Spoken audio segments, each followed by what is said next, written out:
नमस्ते दोस्तों।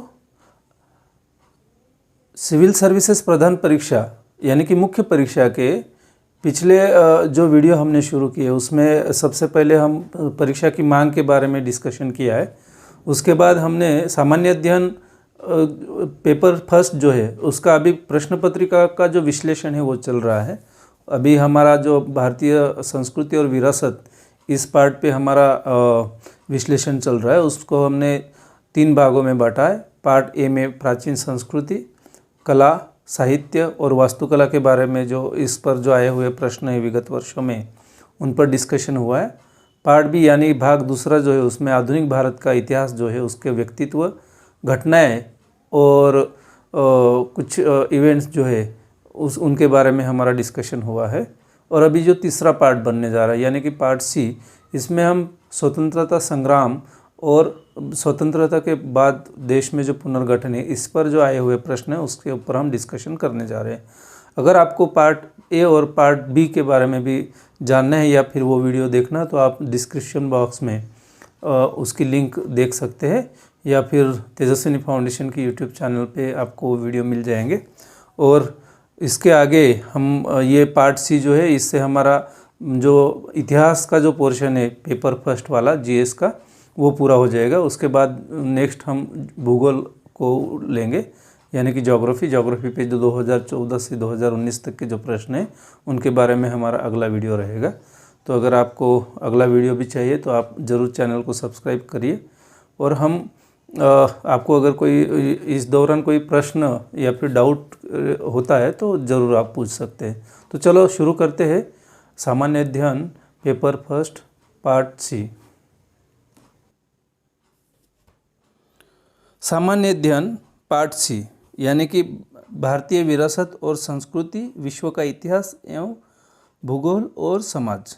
ये जो सामान्य अध्ययन 1 का जो पोर्शन है उसमें जो ए पार्ट है भारतीय विरासत और संस्कृति, इसके ऊपर विगत वर्षों में जो आए हुए प्रश्न उसके ऊपर हमारा डिस्कशन चल रहा है।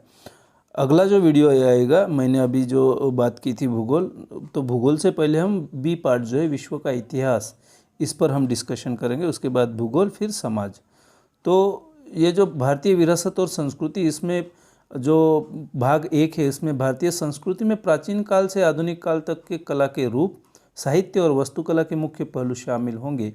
ये जो पोर्शन है इस पे हमने भाग 1 में देख लिए, उसके ऊपर आए हुए प्रश्न।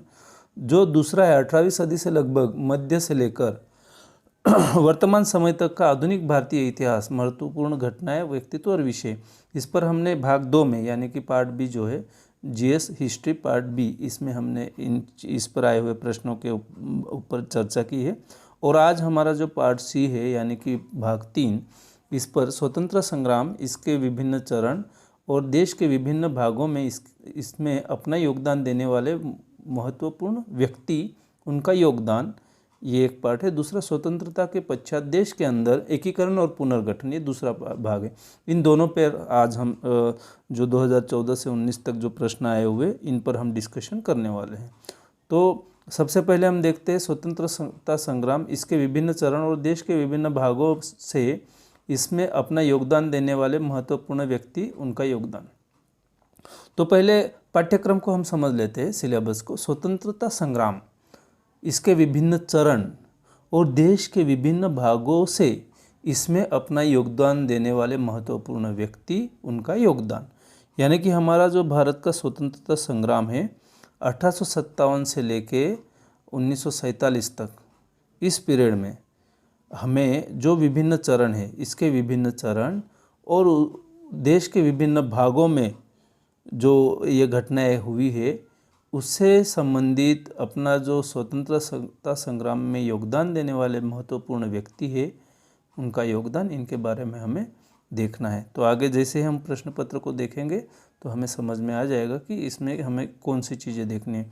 स्वतंत्रता संग्राम के बारे में ऐसा भी कहा जाता है कि 1857 से 1947 तक का भाग जो है स्वतंत्रता संग्राम माना जाता है। लेकिन एक्चुअल संग्राम जो है 1757 के साथ अंग्रेज़ों के साथ हमारा शुरू हुआ था। तो 1857 के पहले जो 100 साल है 1757 से 1857, ये पीरियड भी एक संग्राम वाला पीरियड है। इसमें भी आंदोलन हुए हैं अंग्रेज़ों को अगेंस्ट, तो उनको भी हमें एक मोटे तौर पे देख लेना ज़रूरी होता है। तो प्रश्न पत्र देखेंगे तो आपको समझ में आ जाएगा। देखिए यहाँ पे 2019 में अभी इस घटक पर विगत वर्षों में जो प्रश्न पूछे गए हैं, इसमें 2019 में एक प्रश्न आया है, कुल 10 अंक है। 2018 में कोई प्रश्न इस पर पूछा नहीं गया, 2017 में भी कोई प्रश्न पूछा नहीं गया है। 2016 में 2 प्रश्न आए हैं 12.5 अंक के लिए प्रति, तो 25 अंक, और 2015 में 2 प्रश्न आए हैं, यहाँ पे भी 25 अंक के लिए था। 2014 में भी 2 प्रश्न आए थे, यानी कि 2014, 15, 16 लगातार 2-2 प्रश्न पूछे गए हैं, यानी कि इसको वेटेज अच्छा था। 2017-18 में इस पर कोई प्रश्न नहीं है, और 19 में अचानक से प्रश्न पूछा गया है। तो 20 में भी प्रश्न पूछे जाने की संभावनाएं है, और मैं तो ये कहूँगा कि यहाँ पे फिर से यही रिपीटेशन जो है 2014, 15, 16 वाला हो सकता है। एक के बजाय 2 प्रश्न भी पूछे जा सकते हैं, फिर भी हमें यहाँ पे प्रिपेयर रहना है। तो 2019 में जो प्रश्न आया था वो हम देखते हैं। देखिए, 1857 का विप्लव ब्रिटिश शासन के पूर्ववर्ती 100 वर्षों में बार बार घटित छोटे और बड़े स्थानीय विद्रोहों का चरमोत्कर्ष था, सुस्पष्ट कीजिए। देखिए, प्रश्नों को समझिए। मैंने अभी जो बात जिक्र किया था कि 1757 से 1857 जो काल है, ये 100 वर्षों का जो एक समय है, इसमें भी अंग्रेज़ों के अगेंस्ट जो विद्रोह हुए थे उनके बारे में हमें यहाँ पे डिस्कस करना है।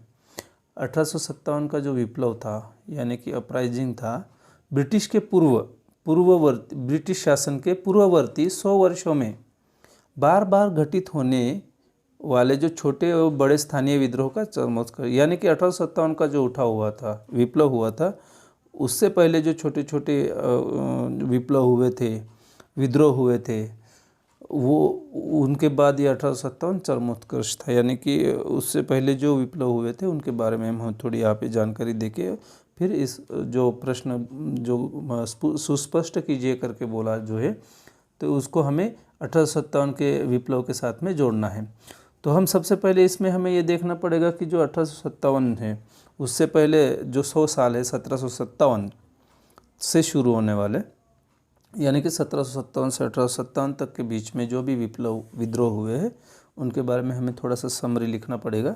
जैसे कि नागरिक विद्रोह, किसान आंदोलन, आदिवासियों के विद्रोह, सिपाही के विद्रोह, इनके बारे में हमें थोड़ा यहाँ पे ब्रीफ में लिखना पड़ेगा। जैसे नागरिक विद्रोह में सन्यासी विद्रोह था, मिदनापुर का विद्रोह था, पोलीगर का विद्रोह था और अवध का विद्रोह था। उसी के साथ जो किसानों के आंदोलन थे, जैसे नारकोल का था, पागलपंथी था, मोपला था, ये विद्रोह। और आदिवासियों में कोल, चुआर, भील, संथाल, नायकड़ा, ये विद्रोह थे। उन्हीं के साथ में सिपाही विद्रोह भी हुआ था, जो कि पश्चिम बंगाल में हुए थे, बेंगलुरु में हुए थे, सोलापुर का हुआ था। तो ये सभी चीज़ों के बारे में हमें शॉर्ट में लिखना है, हर एक के बारे में डिटेल नहीं लिखना, सिर्फ हमें ये लिखना है यहाँ पे कि नागरिकों का विद्रोह हुआ था, किसानों के विद्रोह हुए थे, सिपाहियों के विद्रोह हुए थे, आदिवासियों के विद्रोह हुए थे, ये अलग अलग क्षेत्र में हुए थे। और उसी का चरमोत्कर्ष जो रहा 1857, इसमें भी सिपाहियों से शुरू हुआ है, लेकिन उसमें नागरिकों का भी रोल है, किसानों का भी रोल है, और उस टाइम पे जो शासक थे उनका भी रोल है, जो कि राजा जो थे, किंग्स वगैरह थे अलग अलग, उनका भी रोल है। इस तरह से यहाँ पे जो पूर्ववर्ती जो विप्लव या विद्रोह थे वो अलग अलग भागों में घटित घटनाएं थी, और यहाँ पे पूरे देश भर में 1857 को विप्लव हुआ था। इस तरह से हमें इसको एक्सप्लेन करना है। तो हमें पूरी इंफॉर्मेशन भरनी नहीं है इसमें कि ये विद्रोह हुआ था, वो विद्रोह हुआ था। हमें उसको एक एक्सप्लेन करना है कि कैसे 1757 से 1857 के बीच में बार बार छोटे छोटे जो घटनाएं होती रही, स्थानीय विद्रोह होते रहे, और उनका आखिरी में 1857 का जो विद्रोह था देशव्यापी था, पूरा देश में उसका प्रभाव था, मैक्सिमम एरिया कवर हुआ था। इसको हमें यहाँ पे एक्सप्लेन करना है। उसके बाद 2018 और 17 में कोई प्रश्न नहीं था, और सीधा उसके बाद जो प्रश्न आया है 2016 में, तो 2016 का जो प्रश्न है उसमें हमें ये देखना है। देखिए प्रश्न पढ़ लीजिए। स्वतंत्रता संग्राम में विशेष तौर पर गांधीवादी चरण के दौरान महिलाओं की भूमिका का विवेचन कीजिए।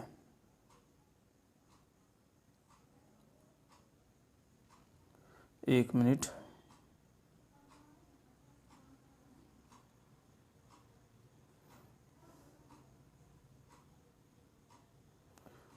ठीक है।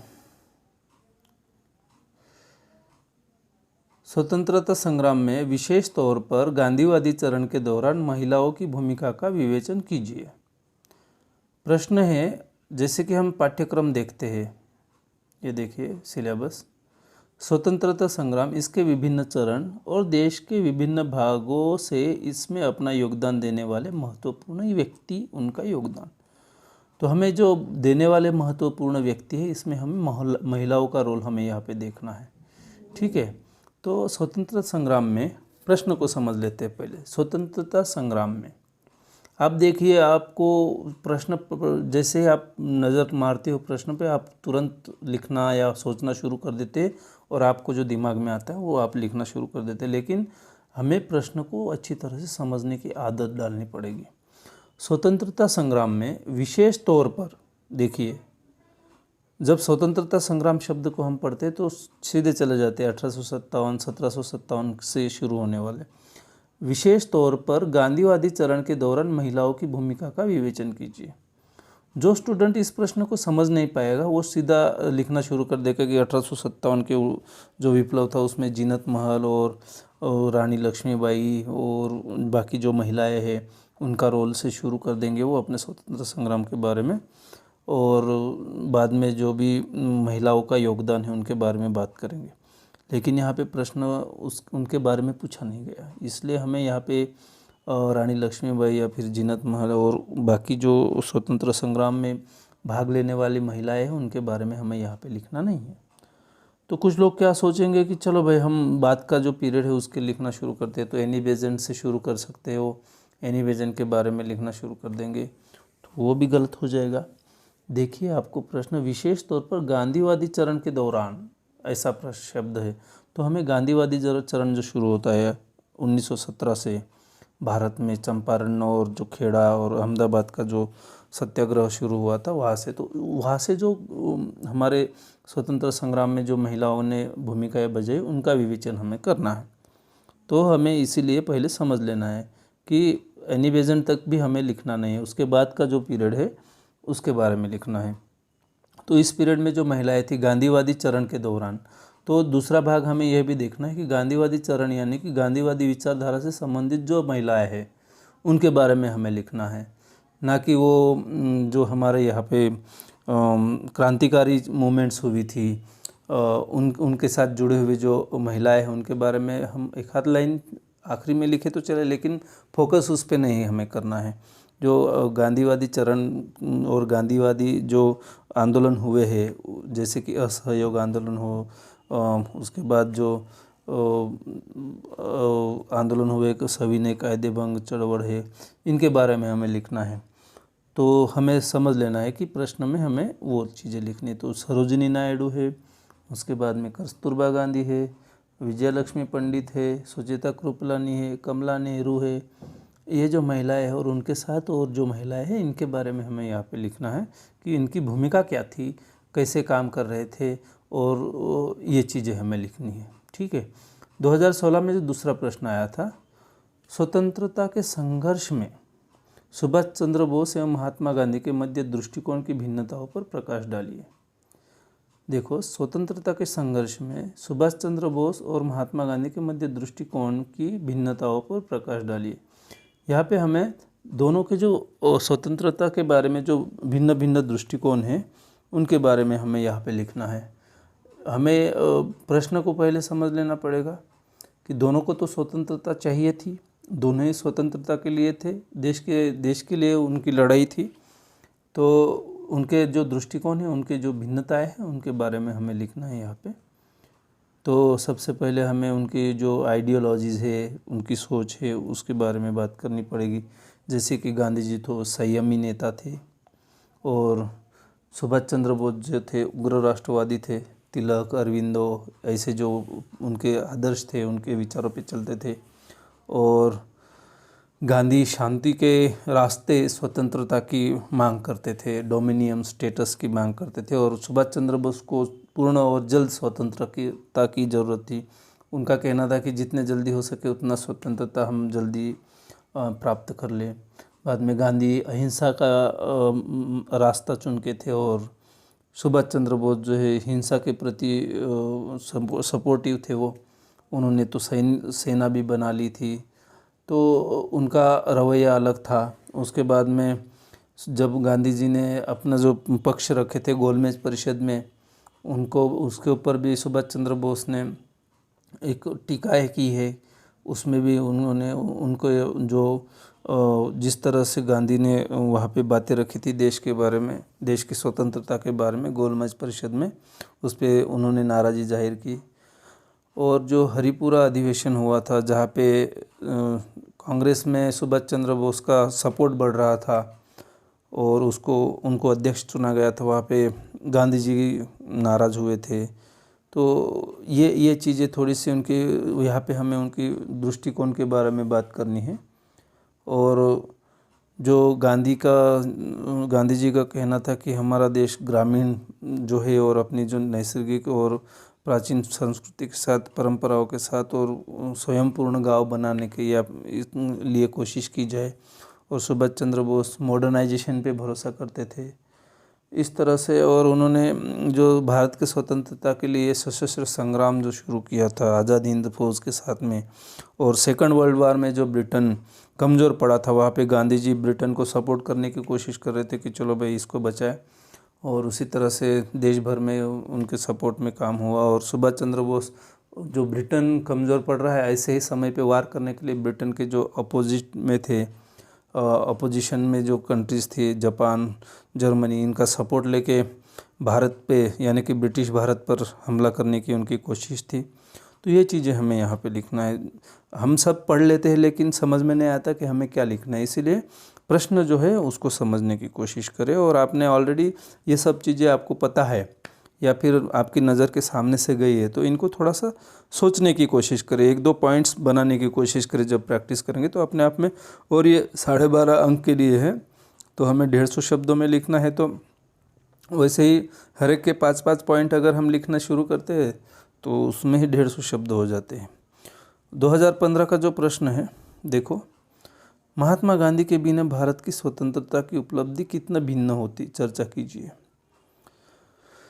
यहाँ पे आप जब भी पढ़ाई करना शुरू करोगे या फिर किसी भी बुक में इसका आंसर ढूंढने की कोशिश करोगे तो शायद आपको मिलेगा नहीं।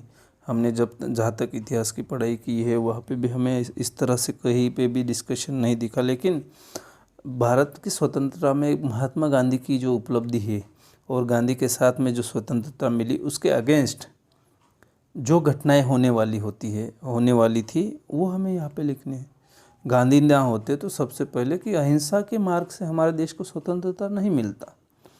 दूसरी बात ऐसा हम लिख सकते हैं कि भाई स्वतंत्रता मिलने में एक उपलब्धि जो होती है, ये जो डिस्प्यूटेड भी बातें हुई, फिर भी एक दूसरे दृष्टिकोण से हम बता सकते हैं कि थोड़ा सा और जल्दी स्वतंत्रता मिल जाती, या तो फिर आपका अगर उसमें कोई ओपिनियन हो कि हमारा देश जो बंटवारे में स्वतंत्र हो, उसकी जो परिस्थिति भिन्न हो सकती थी बंटवारे के समय, और इससे ज़्यादा हिंसा हो सकती थी।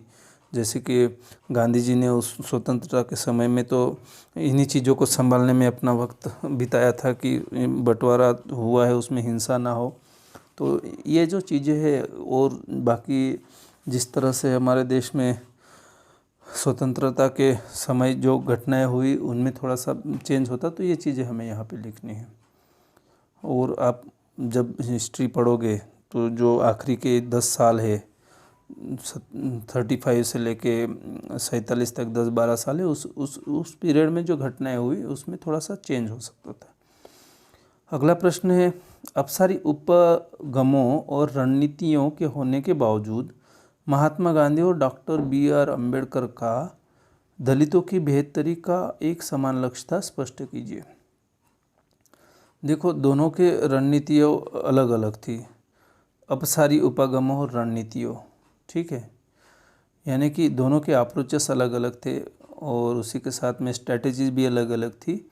इसके बावजूद भी दोनों का लक्ष्य समान था कि दलितों की बेहतरी। तो हमें यहाँ पे ये लिखना है कि गांधी जी ने दलितों की बेहतरी के लिए जो कदम उठाए थे, उनके पहले तो उनके उपागम यानी कि उनके अप्रोचेस कौन से थे वो लिखना है हमें। जैसे कि हरिजन कह के पुकारना, हरिजन को नाम देना। उसी के बाद में उन्होंने दलितों को चतुर्वर्ण से बाहर ना करते हुए चतुर्वर्ण में रहने के बावजूद रखने के साथ कैसे उनके हम साथ में लेके चल सकते हैं, उनके समस्याओं को दूर कर सकते हैं, छूत-अछूत को हम कैसे कम कर सकते हैं। इस तरह से उन्होंने जो कोशिशें की, ये हमें लिखना है, जो कि उनका अंतिम लक्ष्य था दलितों की बेहतरी। उसी के साथ डॉक्टर अंबेडकर का जो अप्रोच था उस बारे में हमें डिस्कस करना है। अंबेडकर ने बोला था कि जैसे कि चातुर्वर्ण में जो दलित का रोल है उसको बंद किया करके वो उस यानी कि जाति व्यवस्था पर ही अंबेडकर का प्रहार था और उसी को लेके हमें इस आंसर को एक्सप्लेन करना है। तो गांधी का दृष्टिकोण और स्ट्रैटेजीज दलितों के प्रति और अंबेडकर के दृष्टिकोण और स्ट्रैटेजी, इन पे हमें यहाँ पे डिस्कस करना है और दोनों का एक ही समान लक्ष्य था। ये तो इसको भी हमें स्पष्ट करना है, ठीक है। इस तरह से प्रश्न आए थे। 2014 का जो प्रश्न है, किन प्रकार से नौसैनिक विद्रोह भारत में अंग्रेजों की औपनिवेशिक महत्वाकांक्षाओं की शवपेटिका में लगी अंतिम कील साबित हुआ। यानी कि हमें यहाँ पे लिखना है कि जो नौसैनिक विद्रोह हुआ था 1946 में, इसमें जल सेना, वायुसेना इन्होंने यहाँ पे भाग लिया था और अंग्रेज़ों के प्रति यहाँ पे विद्रोह किया था।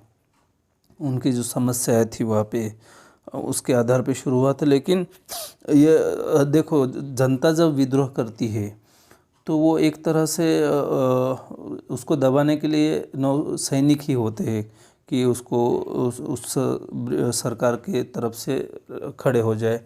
लेकिन जैसे कि हमने यहाँ पे देखा कि 1857 का जो विप्लव हुआ था वहाँ पे सैनिकों से शुरू हुआ था और 1947 यानी कि 46 जो है वहाँ पे भी नौसैनिक विद्रोह था। आपको इस कड़ी को जोड़ना है कि 1857 में पहली कड़ी कील जो ठोकी गई थी ब्रिटिशों जो एम्पायर है उसके शवपेटिका में, शवपेटिका तो वहीं से बननी शुरू हुई।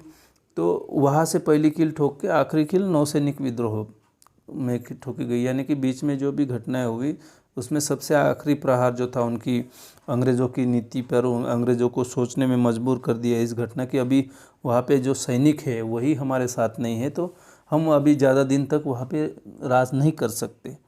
और इसी के साथ ये एक बहुत बड़ा उनके लिए सोचने वाला प्रश्न था कि अभी नौसैनिक और जल वायु सैनिक भी हमारे अगेंस्ट हो गए तो हमें अभी देश छोड़ने के लिए सोचना पड़ेगा। तो इस तरह से हमें इसको थोड़ा एक्सप्लेन करना है। अगला प्रश्न है, विश्व में घटित कौन सी मुख्य राजनीतिक, आर्थिक और सामाजिक गतिविधियों ने भारत में उपनिवेश विरोधी एंटी कॉलोनियल संघर्ष को प्रेरित किया? तो हमें यहाँ पे जो आखिरी जो पीरियड चल रहा था, first world war, second world war, उसके बाद में अंतर्राष्ट्रीय व्यवस्था में जो घटनाएं हो रही थी राजनीतिक, आर्थिक और सामाजिक, ये भारत में जो हमारा उनके अगेंस्ट यानी कि ब्रिटिश के अगेंस्ट जो माहौल चल रहा था उसको किस तरह से प्रेरित किया इस घटना ने, ये अंतर्राष्ट्रीय घटनाओं ने वो लिखना है। जैसे कि उस समय साम्राज्यवाद का पतन हो गया था। सेकंड वर्ल्ड वार में दो नए साम्राज्य, दो नई महासत्ताएं बाहर आई। एक थी अमेरिका, दूसरी थी रशिया यानी कि रूस। और अंग्रेज़ जो थे, ब्रिटिश जो था, उसका पलड़ा धीरे धीरे कम होने लगा। और उसी समय अंतर्राष्ट्रीय स्तर पर एक श्रमिक दलों का जो उदय हो गया और वर्ल्ड वार 2 के बाद में बहुत ही परिस्थिति अलग हो गई। तो ये सभी चीज़ें हमें यहाँ पे जोड़ के लिखनी है। और उसका हमारे जो संघर्ष है भारत का ब्रिटिशों के विरुद्ध, वो उनमें हमें किस तरह से प्रेरणा मिली, ये लिखना है। अभी सेकंड पार्ट है स्वतंत्रता के पश्चात देश के अंदर एकीकरण और पुनर्गठन।